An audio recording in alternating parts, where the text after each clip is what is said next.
Hello everyone, welcome to our channel knowledge seed. Last video में हमने देखा था कि रिच डैड और पुअर डैड की माइंडसेट में क्या डिफरेंसेस हैं, और इस वीडियो में हम देखेंगे कि ऑथर रॉबर्ट कियोसाकी हमें अपनी लाइफ जर्नी के थ्रू क्या समझाना चाहते हैं। रॉबर्ट जब 9 साल के थे उन्हें अमीर बनने का आइडिया आया।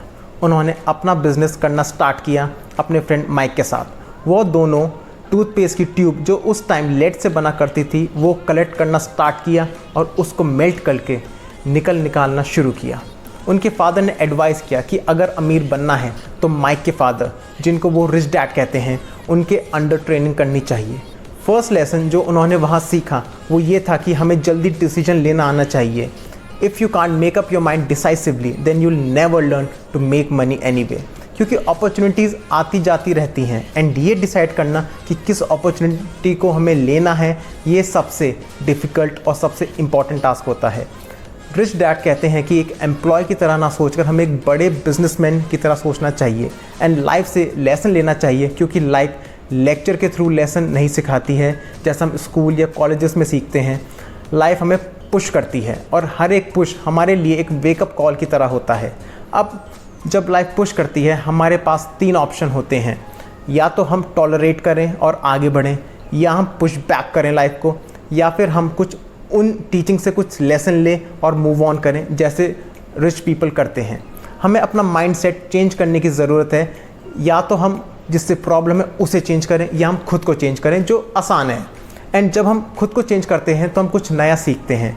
एंड ट्रू लर्निंग 3 इमोशन से आती है, या तो एनर्जी, पैशन या बर्निंग डिज़ायर।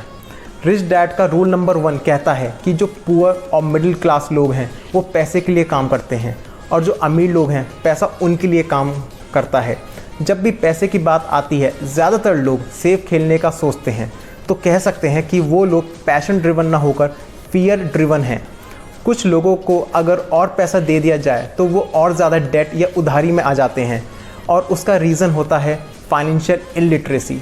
रॉबर्ट ये कहते हैं कि पैसों के लिए काम करना आसान है, क्योंकि तब आपका जो प्राइमरी इमोशन है वो फियर होता है, और ऐसी ही कंडीशन जहाँ पैसा आपके लिए काम करता है वो हमें स्कूल में नहीं सिखाया जाता है, क्योंकि वो एक लाइफ टाइम स्टडी होती है।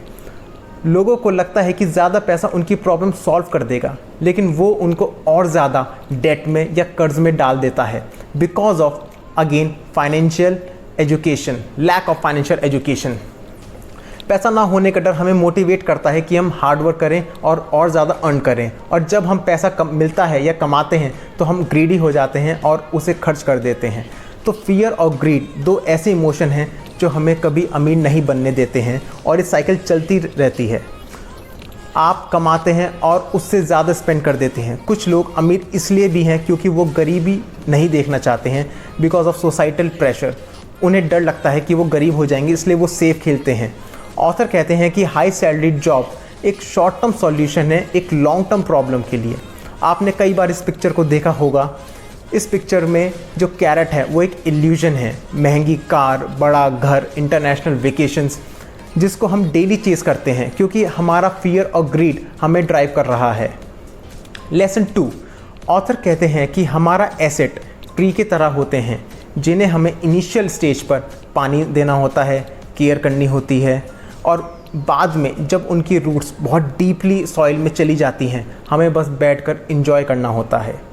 ज़्यादातर लोग ये चीज़ रियलाइज़ नहीं करते कि आप कितना कमा रहे हैं, इससे फ़र्क नहीं पड़ता। फ़र्क इससे पड़ता है कि आप अपने पास कितना रख रहे हैं, यानी आपकी कितनी सेविंग हो रही है। कुछ लोग सोचते हैं कि पैसा प्रॉब्लम सॉल्व करता है, बट रियलिटी ये है कि आपका इंटेलिजेंस है जो पैसा बनाता है और प्रॉब्लम सॉल्व करता है। क्या आप जानते हैं कि अकाउंटिंग सबसे इम्पॉर्टेंट सब्जेक्ट है अगर आपको अमीर बनना है। रिच पीपल एसेट्स लेते हैं और पुअर और मिडिल क्लास लाइबिलिटी लेते हैं, जिसे वो अपना एसेट मानते हैं। रिच डैड किस प्रिंसिपल को बिलीव करते हैं? किस, KISS, keep it super simple. उनका कुछ रूल हैं। रूल नंबर 1 ये कहता है कि आपको अपने एसेट और लाइबिलिटी में डिफरेंस पता होना चाहिए, और फिर डिफरेंस पता होने के बाद आपको हमेशा एसेट लेना चाहिए। ज़्यादातर लोग फाइनेंशियल एप्टीट्यूड की कमी होने की वजह से ये डिसीजन नहीं ले पाते हैं। वो ज़्यादातर ये मानते हैं कि जो उनका घर है वो एक उनका एसेट है, लेकिन वो ये नहीं समझते हैं कि जितना बड़ा घर होगा उतना ज़्यादा एक्सपेंस होगा और उतनी ज़्यादा आपकी बैलेंस शीट की लायबिलिटी कॉलम बढ़ती जाएगी। वो लोग किस प्रिंसिपल को अप्लाई नहीं कर पाते हैं और वो इस चीज़ में कंफ्यूज रहते हैं कि एसेट क्या है, लायबिलिटी क्या है। ऑथर ये कहते हैं कि हमें अमीर लोगों की तरह अपने एसेट को बढ़ाते रहना चाहिए।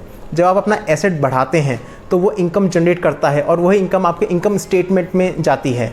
जब वो इनकम स्टेटमेंट में जाती है तो आप उस इनकम से आप और एसेट लेते हैं, वो एसेट दोबारा से आपके इनकम जनरेट करते हैं और ऐसे एक साइकिल चलती है जिससे आप अमीर होते जाते हैं। अमीर लोग और अमीर इसलिए होते हैं क्योंकि वो अगेन बैलेंस शीट को इम्प्रूव करते रहते हैं और वो देखते हैं कि कैसे अमीर बना जा सकता है। सो गाइज़, हम नेक्स्ट वीडियो में ये देखेंगे कि मैकडॉनल्ड्स कैसे अमीर हुआ है। So stay tune and stay home, stay safe. Thank you very much.